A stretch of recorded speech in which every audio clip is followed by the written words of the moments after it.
When the Blackmagic Cloud Pod was released a little over a year ago, I feel like it flew under the radar, but after a bit of thought, it's actually a great solution for my workflow, and hopefully it is for yours too. As a brief overview of what it does, it takes two USB-C inputs from hard drives and SSDs and basically turns them into NAS, Network Attached Storage, via a 10 gig Ethernet port. Now, to understand the benefits of it, I want to explain a problem that I have and how it helped me to solve it. My current workflow is that after I finish a shoot, I upload all the photo and video onto an SSD, which I'll be working on until the project is complete. Then I drip feed my files to Dropbox through my computer, which only has a 1 terabyte internal drive. This is truly annoying, as it can sometimes take a few days to get everything uploaded bit by bit. If you use the Dropbox backup feature, it backs up your hard drive, but it doesn't let you move those files. So as soon as you remove the files from the hard drive, it deletes them from Dropbox. It is simply a backup feature rather than an upload one. So that's where the Cloud Pod comes into play. After having added my files to an SSD, I'll plug it into the Cloud Pod and tell it to upload the files to a specific place on my Dropbox. You can choose whether you want to put a single direction sync up or a two-way sync. I usually work with a single direction sync so that only files added to my SSD are sent to the Dropbox, but any changes to the Dropbox don't affect the files on my SSD. Once Dropbox is connected, you don't have to have a computer connected, so it will upload whether you're there or not. When I'm done with the project, I can remove the link from the Dropbox and format my SSDs ready for a new project, while still keeping a set of files live on Dropbox for if I ever want to use them again. This process means that I really need to buy new hard drives, as I don't often want to revisit projects. I don't need to keep the majority of my footage offline once the project is done and live.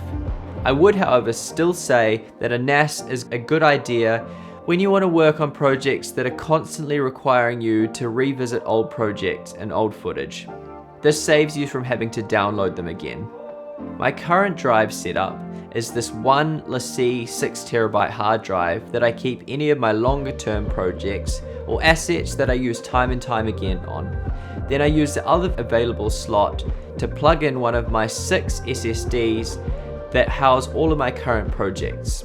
Now, another super useful feature of the Cloud Pod is the ability to use it as a hub for sharing local storage. I work with an editor, Tim, who often works on the desk across from me, and previously we would be passing drives back and forth when we were both needing to access the same drives.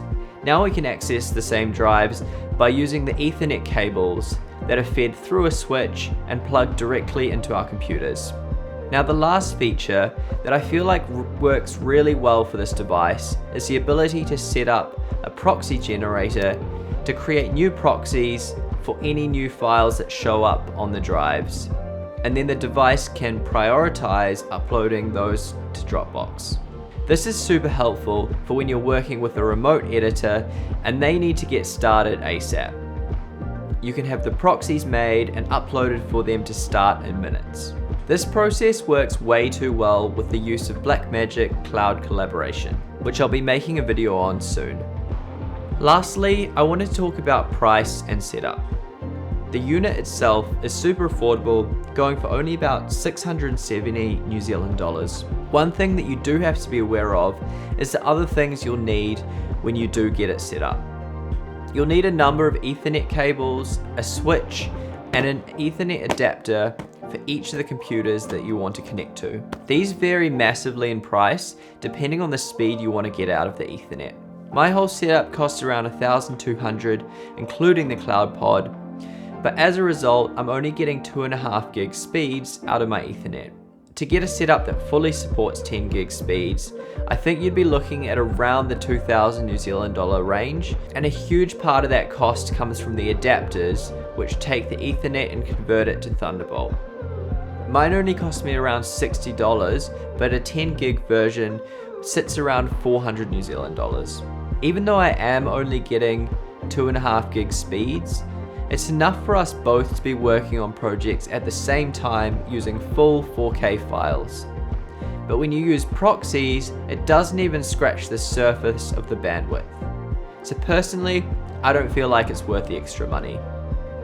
There are so many ways to work with storage, and everyone has slightly different needs, but I hope this video helps to clarify what the Cloud Pod is for and why it could be helpful. Thanks for taking the time to watch this video, and I hope that you have a great day.